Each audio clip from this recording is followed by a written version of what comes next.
Welcome back to By the Law. This is lecture 3 of FYBLS LLB subject English 1 and we were dealing with murder which is written by Arnold Bennett. Last lecture में हमने देखा था कि how Lomax Harder killed John Franting who was an amateur left handed boxer. आज हम start करने वाले हैं सीन 3 से.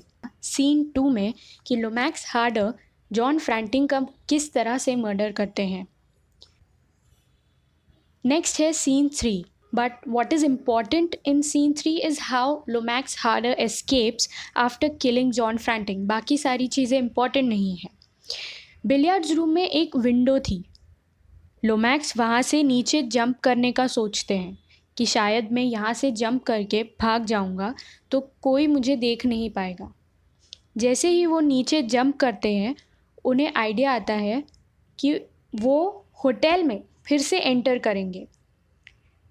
होटल में एंटर करने के वक्त वो इस तरह एक्ट करेंगे कि वो कोई एक रूम बुक करने आए हैं. वो फिर से होटल में प्लान के मुताबिक एंटर करते हैं. एक हॉल पोर्टर उन्हें अटेंड करता है.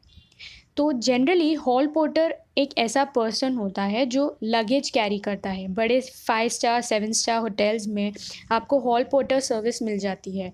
यहाँ पे जो राइट साइड में स्क्रीन पर एक black and white silhouette दिख रहा है that is a hall porter. Lomax पूछते हैं कि क्या कोई रूम अवेलेबल है.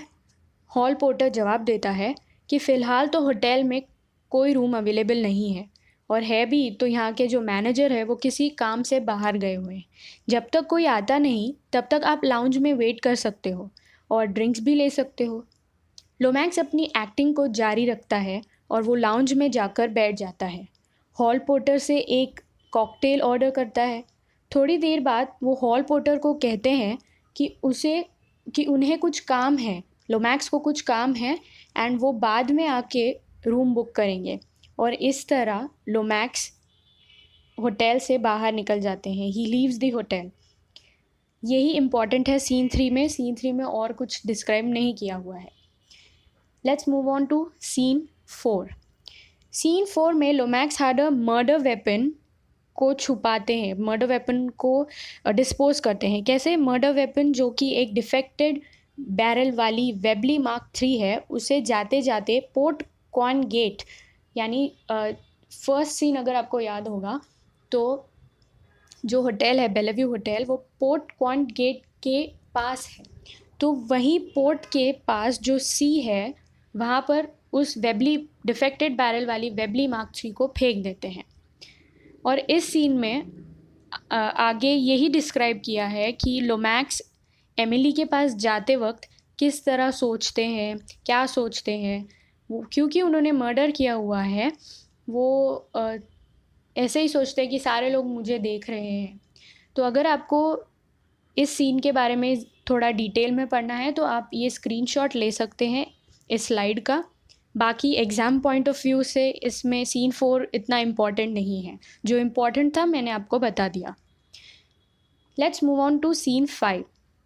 सीन 5 में डिस्क्राइब किया गया है कि दोनों किस तरह मिलते हैं. कौन दोनों?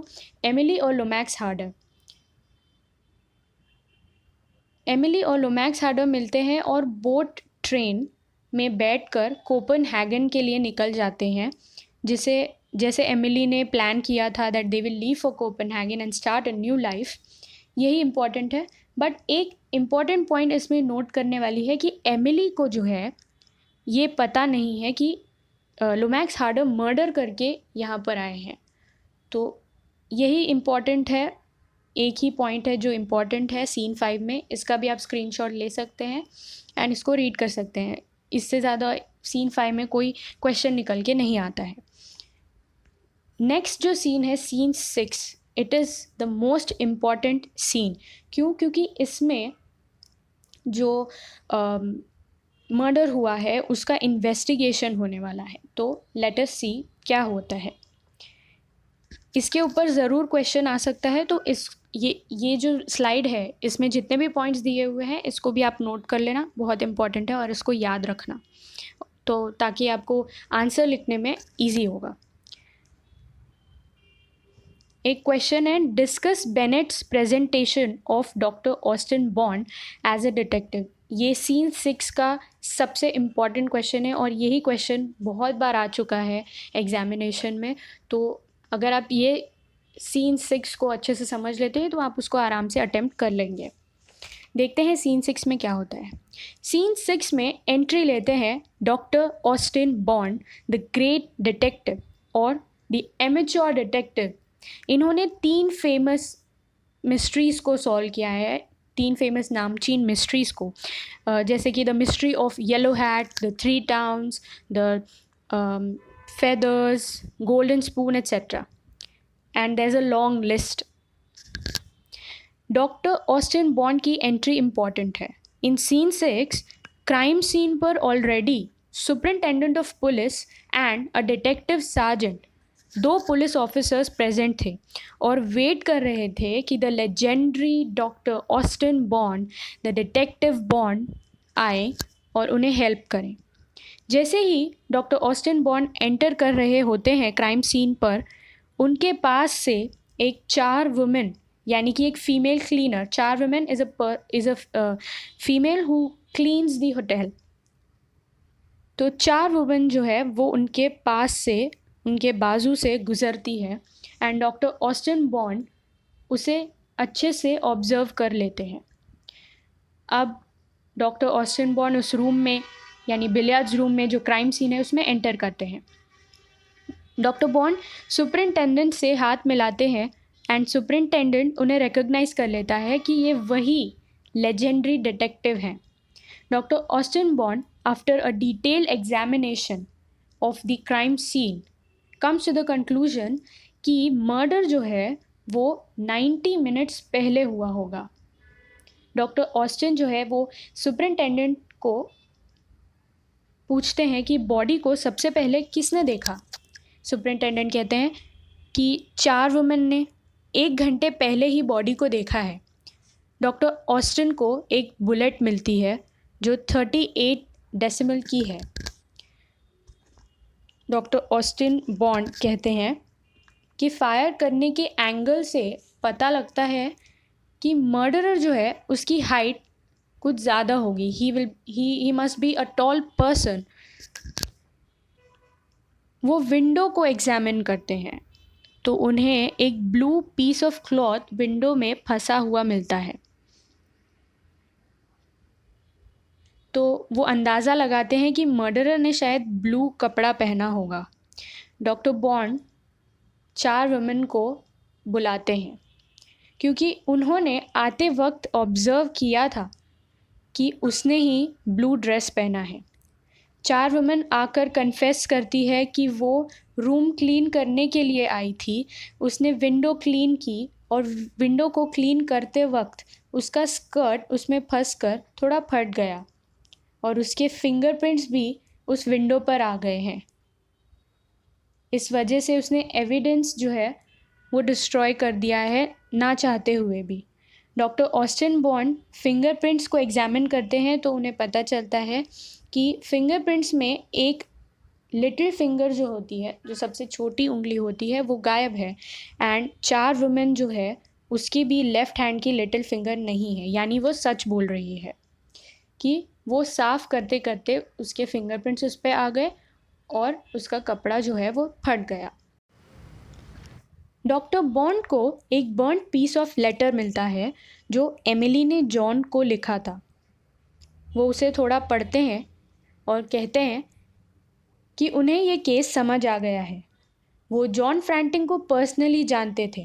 उन्होंने जॉन की कई बॉक्सिंग मैचेस देखी थी, इसीलिए उन्हें पता था कि जॉन एक लेफ्टी है। डॉक्टर बॉन्ड कहते हैं कि मर्डरर इस विंडो से बाहर भागा ही नहीं है क्योंकि मर्डरर अभी भी इसी रूम में है। वो मर्डरर जॉन फ्रैंटिंग ही है। जॉन फ्रैंटिंग ने एमिली की वजह से अपने लेफ़्ट हैंड से लेफ़्ट टेम्पल पर गन रखी, गन का ट्रिगर पुल किया। जैसे ही बुलेट उसके टेम्पल पर हिट करती है, उसके हाथ से वो गन छूट के उसकी पॉकेट में गिर जाती है और वो बिलियार्ड्स टेबल पर गिर जाता है और उसकी ऑन द स्पॉट मौत हो जाती है। डॉक्टर ऑस्टिन की थियोरी के हिसाब से सारे एविडेंसेस यही इशारा करते हैं कि ये एक मर्डर नहीं, एक सुसाइड केस है। नंबर 1, क्योंकि जॉन एक लेफ्टी था। नंबर 2, बुलेट लेफ्ट टेम्पल पर ही हिट कर रही है। नंबर 3, गन में से एक बुलेट गायब है। नंबर 4, और किसी के भी फिंगरप्रिंट्स, फुटप्रिंट्स या दूसरा कोई एविडेंस यहाँ मौजूद नहीं है। इस तरह डॉक्टर ऑस्टिन अपने लेजेंडरी अंदाज में एक रैपिड डेमोन्स्ट्रेशन एंड इन्वेस्टिगेशन के बाद इस केस को एक सुसाइड केस साबित कर देते हैं, क्योंकि उनके हिसाब से ये एविडेंस बताते हैं कि ये एक सुसाइड केस है और वहाँ पर कोई और एविडेंसेस, फिंगरप्रिंट्स, फुटप्रिंट्स या और कोई चीज़ अवेलेबल नहीं है जिससे साबित हो सके कि ये एक मर्डर है। ये सारी चीज़ें डेमोन्स्ट्रेट करने के बाद वो वहाँ से चले जाते हैं।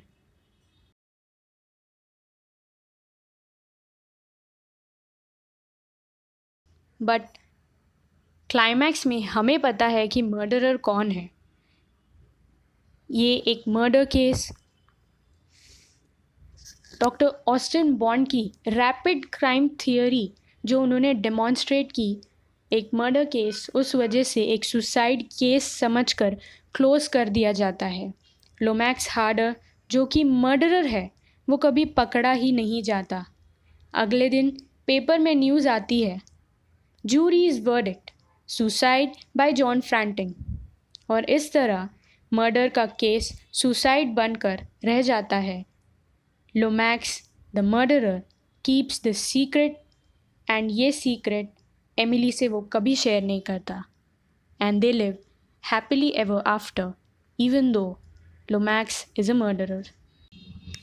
Notes and mind map for this chapter will be made available soon, so stay tuned and keep watching By the Law because we fuel your wings.